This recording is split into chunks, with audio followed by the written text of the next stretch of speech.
नमस्कार, मैं हूं वंश वधावन और स्वागत है आप सबका भारतीय न्यूज के खास कार्यक्रम वेलनेस मैटर में, क्योंकि आपकी अच्छी सेहत हमारी जिम्मेदारी है।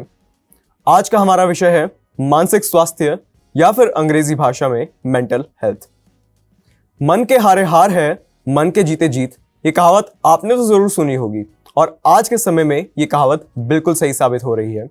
बदलते जीवन के एडवांस तौर तरीकों ने इसकी अहमियत को और भी बढ़ा दिया है। आंकड़ों पर नजर डालने से पता चलता है कि मेंटल इलनेस और डिप्रेशन से प्रभावित लोगों की संख्या में बेहद बढ़ोतरी हो रही है। हेल्थ में फिजिकल और मेंटल इम्बैलेंस के कारण दिक्कतें पैदा होती हैं। स्ट्रेस की सिचुएशन में लोग इतना इम्पल्सिव हो जाते हैं कि वह किसी भी सिचुएशन का सामना उचित प्रकार से नहीं कर पाते हैं। किसी भी व्यक्ति के लिए फिजिकली और मेंटली हेल्दी होना बेहद जरूरी है। अगर कोई व्यक्ति शारीरिक रूप से स्वस्थ है लेकिन उसका मानसिक स्वास्थ्य खराब है तो उसे अपने जीवन में कई प्रकार की दिक्कतों का सामना करना पड़ेगा।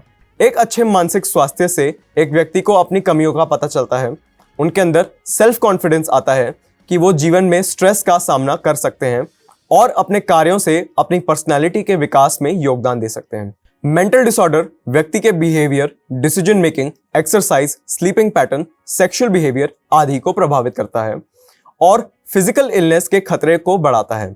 मेंटल कंडीशन के कारण ही व्यक्ति को unemployment, disputed family, poverty, drugs का सेवन और अपराध का सहभागी बनना पड़ता है। अगर किसी व्यक्ति का मानसिक स्वास्थ्य सही रहेगा तो उसका शारीरिक जीवन भी सही रहेगा।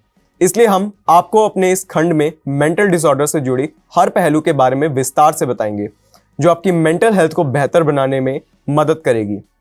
पर आइए सबसे पहले जान लेते हैं मेंटल हेल्थ से जुड़ी कुछ जरूरी बातें। मानसिक स्वास्थ्य में हमारी इमोशनल, साइकोलॉजिकल और एनवायरमेंटल फैक्टर्स शामिल हैं।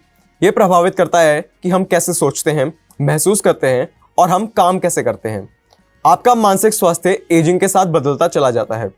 अपने जीवन के दौरान अगर आप मेंटल हेल्थ प्रॉब्लम्स का अनुभव करते हैं तो इसके बारे में जानना, डॉक्टर की मदद लेना और ट्रीटमेंट करवाना बेहद जरूरी है, क्योंकि ये आपकी थिंकिंग, मूड और बिहेवियर को प्रभावित कर सकता है। ऐसे कई और कारणों में शामिल है जो कि मानसिक स्वास्थ्य समस्याओं में योगदान करते हैं, जिनमें शामिल है बायोलॉजिकल फैक्टर्स, जीन या दिमागी रसायन के, परिवार की खराब हेल्थ हिस्ट्री, जीवन के अनुभव जैसे आघात या तकलीफ, जीवन में डिप्रेसिव एनवायरनमेंट, बचपन का आघात या चाइल्डहुड ट्रॉमा, स्ट्रेसफुल इंसिडेंट्स जैसे किसी परिवार के सदस्य को खोना, नेगेटिव थॉट्स का बढ़ना, अनहेल्दी लाइफस्टाइल, ड्रग्स, सब्सटेंसेस और शराब का दुरुपयोग, क्रॉनिक बीमारी के ट्रीटमेंट के बाद आदि। हर मेंटल हेल्थ के अपने अपने सिम्टम्स होते हैं।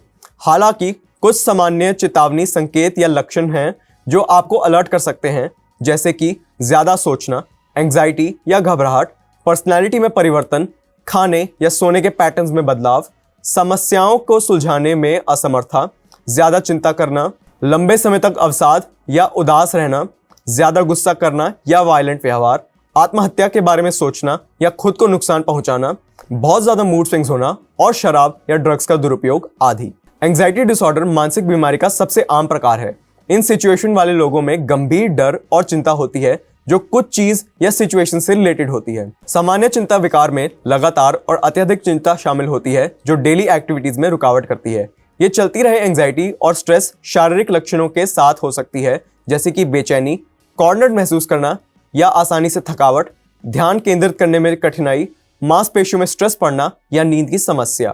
पैनिक डिसऑर्डर्स का मुख्य लक्षण बार बार होने वाले पैनिक अटैक्स, फिजिकल और साइकोलॉजिकल डिफिकल्टीज का एक खतरनाक कॉम्बिनेशन है।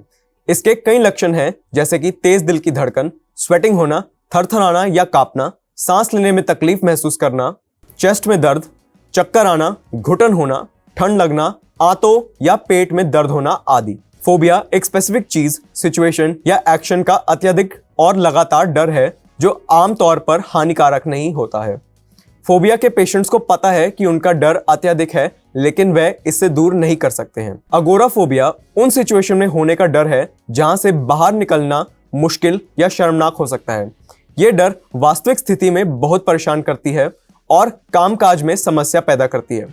अगोराफोबिया से पीड़ित व्यक्ति इस डर का अनुभव कई सिचुएशन में करते हैं, जैसे कि पब्लिक ट्रांसपोर्टेशन का उपयोग करने में, ओपन एरिया में होने पर, भीड़ वाले स्थानों में होने से, लाइन में खड़ा होने से और घर के बाहर अकेले रहने पर आदि। सोशल एंजाइटी डिसऑर्डर वाले व्यक्ति को शर्मिंदगी, अपमानित, अस्वीकार या अनएक्सेप्टेड किया जाने या सामाजिक संबंधों में कमी देखने के बारे में अत्यधिक चिंता और असुविधा होती है।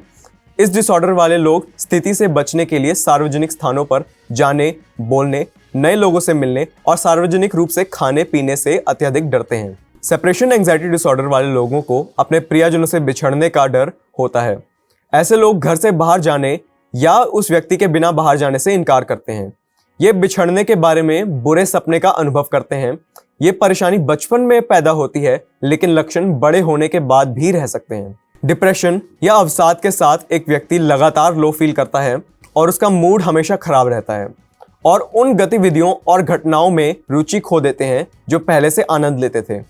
वह लंबे समय तक निराश या अत्यधिक उदास महसूस करते हैं। अधिकतर केसेस में देखा गया है कि जो लोग मरीज हैं डिप्रेशन के, उनमें कोई ना कोई जॉब का प्रेशर या उसके काम का प्रेशर होना, या फिर कोई व्यक्ति बिजनेस कर रहा है तो बिजनेस में अचानक लॉस हो जाना, फैमिली या परिवार में लड़ाई झगड़े की वजह से, या कई बार अधिकतर केसेस में पर्सनैलिटी भी होती है। डिप्रेशन का होना बहुत सारे फैक्टर्स पर डिपेंड करता है, क्योंकि कई लोग को कुछ प्रॉब्लम्स होने के बाद भी पूरी तरह से डिप्रेशन में नहीं जाते हैं। बाइपोलर डिसऑर्डर वाले व्यक्ति अपने मूड, ऊर्जा के स्तर, गतिविधि के स्तर और डेली लाइफ को जारी रखने में असामान्य परिवर्तन का अनुभव करते हैं। अच्छा महसूस करने पर वह बहुत ज्यादा एनर्जेटिक और एक्साइटेड हो जाते हैं, जबकि लो मूड होने पर डिप्रेशन में चले जाते हैं। स्किज़ोफ्रेनिया एक या कई मेंटल डिसऑर्डर्स का एक समूह है जिसे समझना काफी मुश्किल है।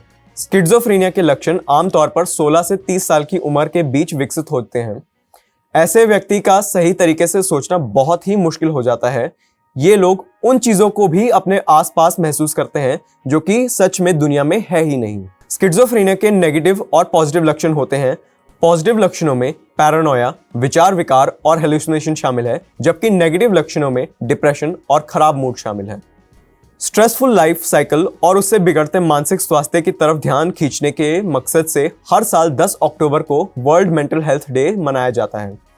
इस दिन पूरे विश्व के गवर्नमेंटल और सोसाइटल ऑर्गेनाइजेशन स्ट्रेस और उससे निपटने के उपायों और इन पर कार्यक्रम आयोजित करती है। तनाव इंसान के स्वभाव बदल डालता है, चेहरे से खुशी और मुस्कुराहट छीनकर बेरंग कर देता है। तो हल बस एक ही है कि अपने जीवन की हर वजह को ढूंढने और जड़ से उखाड़ फेंकिए जो आपके सुख चैन को बेकार कर देती है। आज के लिए हम आपसे विदा लेते हैं और आगे की हेल्थ से जुड़ी खबरों के लिए देखते रहें वेलनेस मैटर, और अन्य खबरों के लिए देखते रहिए भारती न्यूज। और भारती न्यूज को लाइक, शेयर, सब्सक्राइब करना ना भूलें। धन्यवाद। बस अभी 12th खत्म हुई थी और अब आधे से ज्यादा टाइम ये सोचकर निकाल देते हो कि which career to choose. Well, in that case I got you covered. ये वीडियो एंड तक देखना, क्या पता I will just make up your mind. You must have thought of कोई बस ऐसा कोर्स मिल जाए जहाँ अनलिमिटेड जॉब ऑप्शन हो, क्योंकि मैं भी यही सोचती थी, जैसे कि journalist, news anchor, radio jockey, screen writer, video editor, event manager, graphic designer, सिनेमैट, photographer, director, public relation officer, entrepreneur. In fact इन सबसे भी ज्यादा जॉब ऑप्शंस चाहिए। तो just choose BAJMC as your career. BAJMC is not just about theory but plenty of practical knowledge too. BAJMC as a course आपको provide करता है world की better understanding, meeting और working with people of top notch industry। और सिर्फ यही नहीं, BAJMC as a course आपको help करता है to grow personally and professionally too. So what are you waiting for? Choose BAJMC, क्योंकि इधर आपको मिलेंगी endless possibilities।